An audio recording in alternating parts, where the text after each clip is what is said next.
Item ಯಾವುದೇ ಇರಲಿ try ಮಾಡಿ ಆಚಿ ಚಿಕನ್ ಮಸಾಲಾ. ಮಲೆ ಮಹದೇಶ್ವರ ದೇಗುಲದಲ್ಲಿ ಹುಂಡಿ ಎಣಿಕೆ ಪ್ರಕ್ರಿಯೆ ನಡೆದಿದೆ. 23 ದಿವಸದಲ್ಲಿ 2.3 ಕೋಟಿ ರೂಪಾಯಿ ಕಾಣಿಕೆ ಸಂಗ್ರಹವಾಗಿದೆ ಎನ್ನುವಂಥ ಮಾಹಿತಿ ಲಭ್ಯವಾಗ್ತಾ ಇದೆ.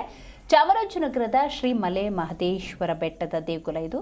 ಸಿಸಿ ಕ್ಯಾಮೆರಾದ ಕಣ್ಗಾವಲಿನಲ್ಲಿ ಹುಂಡಿ ಎಣಿಕೆ ಪ್ರಕ್ರಿಯೆ ನಡೆದಿದೆ. 21 ಗ್ರಾಂ ಚಿನ್ನ ಹಾಗೂ 800 ಗ್ರಾಂ ಬೆಳ್ಳಿ ಕೂಡ ಈ ಸಂದರ್ಭದಲ್ಲಿ ಸಂಗ್ರಹವಾಗಿದೆ. ಬಹಳಷ್ಟು ಅಪಾರ ಭಕ್ತಗಣವನ್ನು ಹೊಂದಿರುವಂಥ ಕ್ಷೇತ್ರ ಮಲೆ ಮಹದೇಶ್ವರ.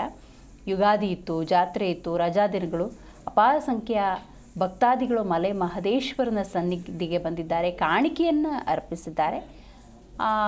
ಹುಂಡಿ ಎಣಿಕೆಯ ಪ್ರಕ್ರಿಯೆ ನಡೀತಾ ಇರುವುದನ್ನು ನೀವು ಈ ದೃಶ್ಯದಲ್ಲಿ ಗಮನಿಸಬಹುದು. ಸಿಸಿ ಕ್ಯಾಮ್ರಾ ಕಣ್ಗಾವಲಿನಲ್ಲಿ ನಡೀತಾ ಇರುವಂಥ ಹುಂಡಿ ಎಣಿಕೆ ಪ್ರಕ್ರಿಯೆ. ಈ ಸಂದರ್ಭದಲ್ಲಿ 2.3 ಕೋಟಿ ರೂಪಾಯಿ ಕಾಣಿಕೆ ಸಂಗ್ರಹವಾಗಿದೆ. ಇನ್ನು ಇದೇ ಸಂದರ್ಭದಲ್ಲಿ 21 ಗ್ರಾಂ ಚಿನ್ನ, 800 ಗ್ರಾಂ ಬೆಳ್ಳಿ ಸಂಗ್ರಹವಾಗಿದೆ.